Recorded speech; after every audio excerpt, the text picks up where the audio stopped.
khawaarijta ciidamada xoogga dalka idinkuna noolaada walaalayaal waa mahadsantihiin waxaan idinkaga mahad celinaynaa aqbalaadda aqbashaan inaan awooddoonna midayno oo aan isku imaanno oo aan tashanno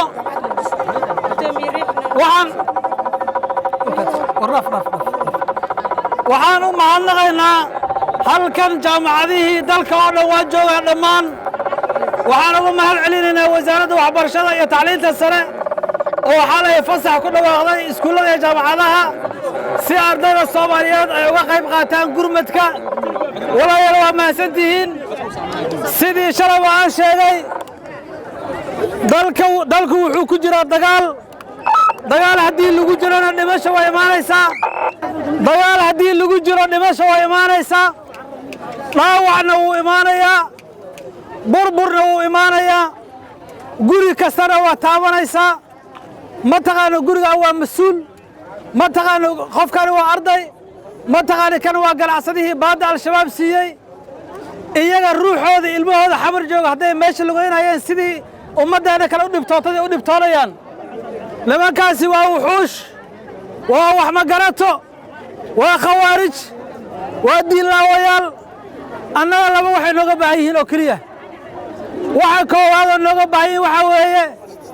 al-shabaab iyo khawaarij iyo alqaacida iyo isis waxay u midoobeen inayna dilaan waxay ka midaysan yihiin dilkaanna iyo dhiiggan inay bannaystaan innaga waxaana looga baahan yahay sida cadowaynu u midaysan oo kale inaan u midaysanaanno inaan hal ahaanno inaan dawladda garab istaagno inaan dawladda ku garab istaagno dagaalka khawaarijta lagula jiro ee Soomaaliya tuulo kasta dhalinyaro isnaysanno waxaana looga baahan yahay dagaalka ciidanka Soomaaliyeed iyo ciidanka qabaa'ilka ay abaabulay oo khawaarijta kula jiro ee ka socda magaalo kasta iyo degmo kasta ee Soomaaliyeed inaan kaalintaana qaadnaa loo baahan yahay dhalinyaro taas diyaar ma u nahay dhalinyaro diyaar ma u nahay al-shabaab inaan la dirirno diyaar ma u nahay dawladda iyo ciidanka inaan garab istaagno diyaar ma u nahay waxaan ma waxay ahaanayaan laablakac maanta iyo berri ah waxaan halkaas ugu nimid ma waxay noqonayaan laablakac maanta iyo berri isaa dhab ah waxaana laga rabaa annaguna inaan sidaa u taagnaano dawladda Soomaaliyeedna waxaan ka rabnaa inay ka faa'iidaysato dadka halkan jooga sidaanoo kalea dadku u kaceen Oktoobar 2017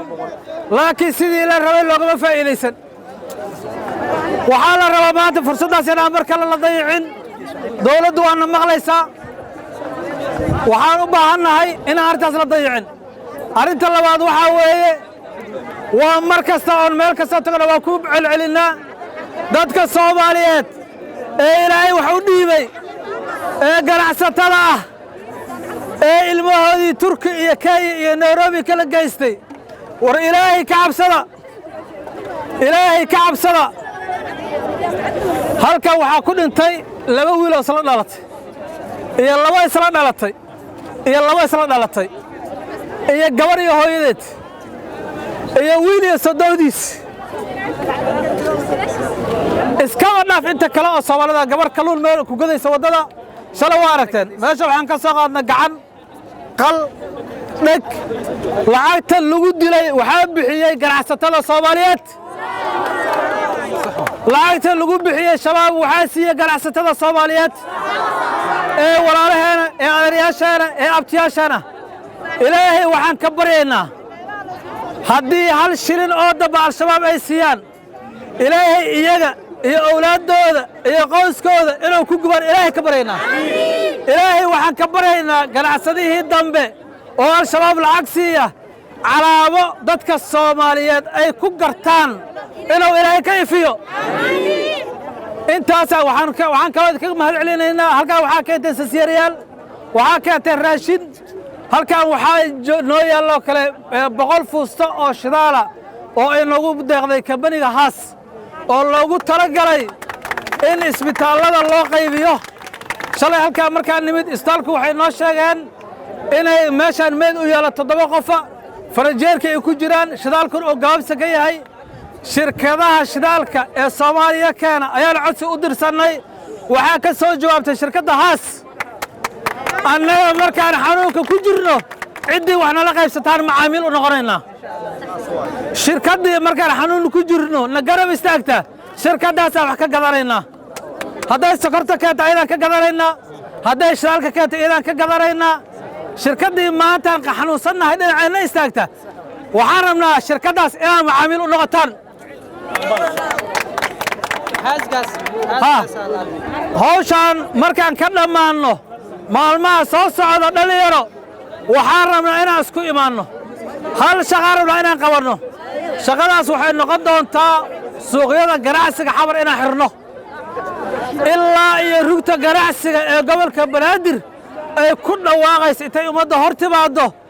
inay joojisay canshuurtii baaddii xaaraantii al-shabaab la sii jiray taasida markay naga dhammaato qof kasta oo dhallinyaro ah waa isku imaan doonnaa waxaan xidhi doonnaa suuqyada xamar ugu waaweyn suuqa bakaaraha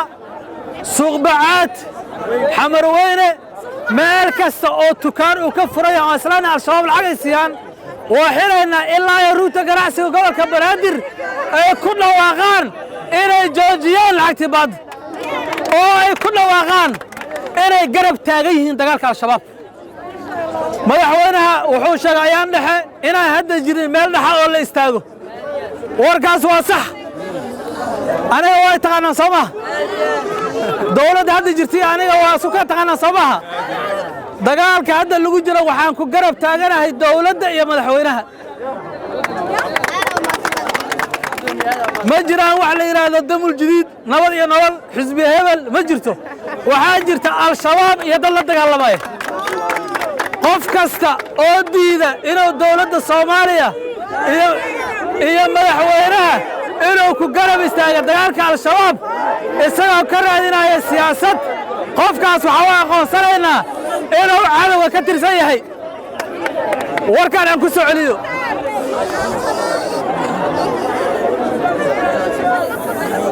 safiican inaysta warkaan aan ku soo celiyo qof kasta oo siyaasi ah oo Soomaaliya damac kala maalin inuu qabsado hal ikhtiyaar maanta haystaa